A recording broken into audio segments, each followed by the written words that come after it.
This video is for Competency 8. This is the final competency for the public speaking competencies that are used for grading the final speech in COM 111. So far for the grading, I have been looking at the content and organization of your speech, so your research, how you put the information forth within your speech, the verbal delivery of your speech, and now we're looking at the nonverbals. So in your handout, this is at the very bottom of the page, looking at the nonverbal support. So the first thing is eye contact with your audience. So when you are delivering your speech, you do need to be making eye contact. So if you are delivering your speech to a computer with no live audience, you need to make sure that you are making eye contact with the camera. This is a really awkward thing to do, and it does take practice.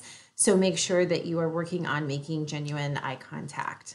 Many of you use your notes on the screen of your computer, or you're holding them. Either way is fine, but do make sure that you are looking up from those notes to make eye contact. For this final speech, you will have an audience, so you do need to make sure that your recording shows your face, and then I can see the audience as well. When you are presenting to a live audience, you need to make sure that you are holding your notes and then looking up periodically around at your audience and having a conversational tone with them while you are presenting your speech. If you have concerns about the audience requirement for this speech, please make sure that you contact me.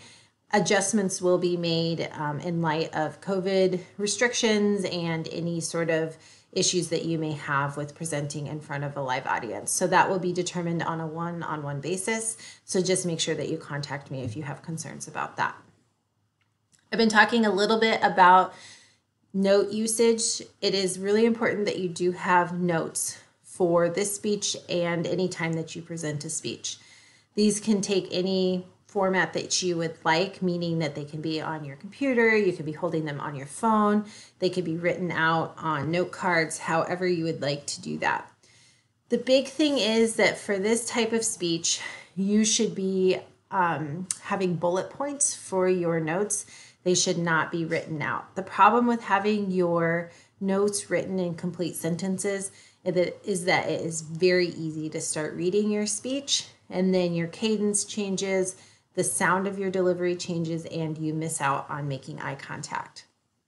So a good rule of thumb is for your notes to have 1 for your introduction, 3 or 4 for the body of your speech, and then 1 for the conclusion of your speech. That way you're not holding a bunch of note cards, and that makes it so that you're having to only put ideas and bullet points to help you moving forward with your speech.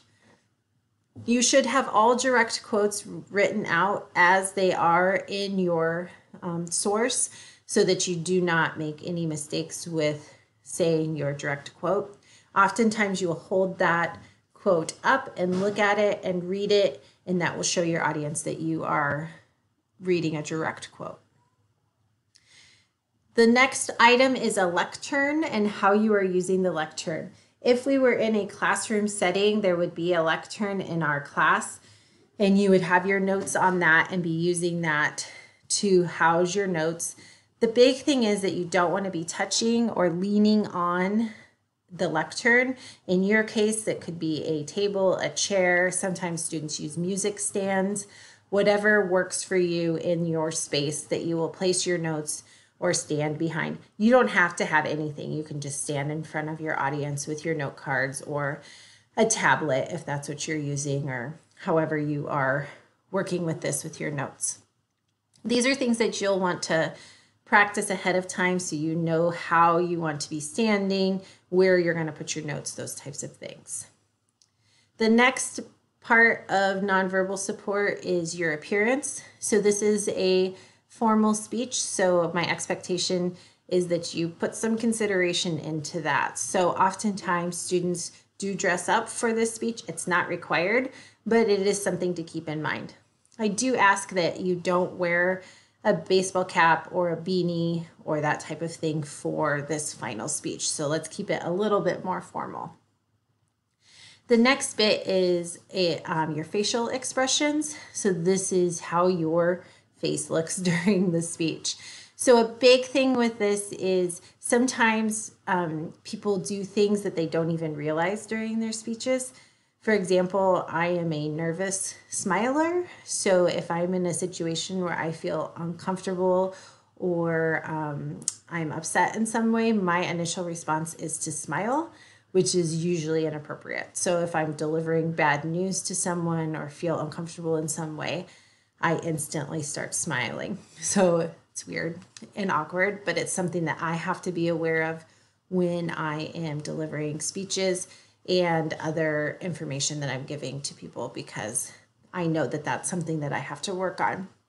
So just be aware of your facial expressions within your speech and make sure that they match what you are speaking about. The last thing that I will be looking at are gestures. You'll notice that I'm sitting during this presentation on Competency 8. It's really hard to see my gestures. So when you are presenting your final speech, hopefully with your audience, the camera will be held by someone within the audience, and I will be able to see you standing at the front in front of your audience.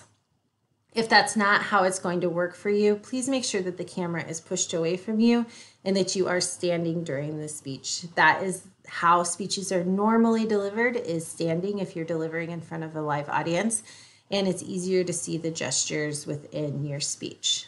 So please keep these things in mind for the nonverbal support within your speech.